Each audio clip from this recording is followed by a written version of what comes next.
was a ghostwriter behind Donald Trump's book, The Art of the Deal. And now that ghostwriter is coming forward and saying that he completely regrets his decision to make Donald Trump seem like he was a good person in his book. Tony Schwartz is the name of the ghostwriter, and he says the following to The New Yorker. I put lipstick on a pig. I feel a deep sense of remorse that I contributed to presenting Trump in a way that brought him wider attention and made him more appealing than he is. I genuinely believe that if Trump wins and gets the nuclear codes, there is an excellent possibility it will lead to the end of civilization. Wow. Jesus. Wow. Yeah. He says if he were writing The Art of the Deal today, it would be very different with a different title. Asked what he would call it, he answered, The Sociopath. That's pretty strong. Yeah. That's sassy. That's been sassy. So that's a guy who spent a lot of time with Donald Trump and co-wrote a book with him. So it's not he knows Trump in passing. He wrote the book That about defines Donald Trump. That's right.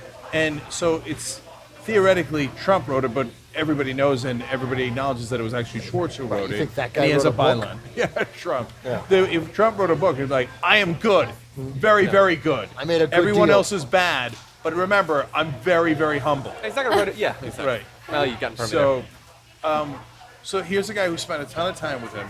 The first part of that is that it's interesting is, it's like, come on, man, we were making it up. We made him seem like much more charismatic than he actually is, a much better businessman than he actually is. And it sold and he his talks story. about And that, it yeah. sold his worth, sold his story, sold everything. It hyped everything.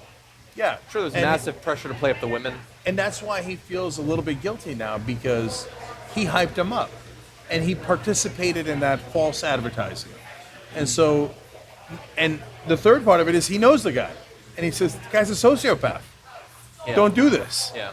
And look, I think that he focused on the nuclear codes, and obviously that's a threat. I mean, that's one of the biggest physical security threats that we could face, and I don't trust him to have those. But you don't even have to go to the nuclear codes. Like, I focused on one of the things I'm most scared about a Trump presidency is 8 more years of doing absolutely nothing to ward off global warming. In fact, going backwards by repealing all of the executive orders that have done something to rein in methane emissions and carbon emissions and all that. He says he would reverse all that. I don't think that our civilization has 8 more years to wait before addressing climate change. And long term, the damage that will put more physical strain, a security strain, economic strain on our country and around the world than any other single factor.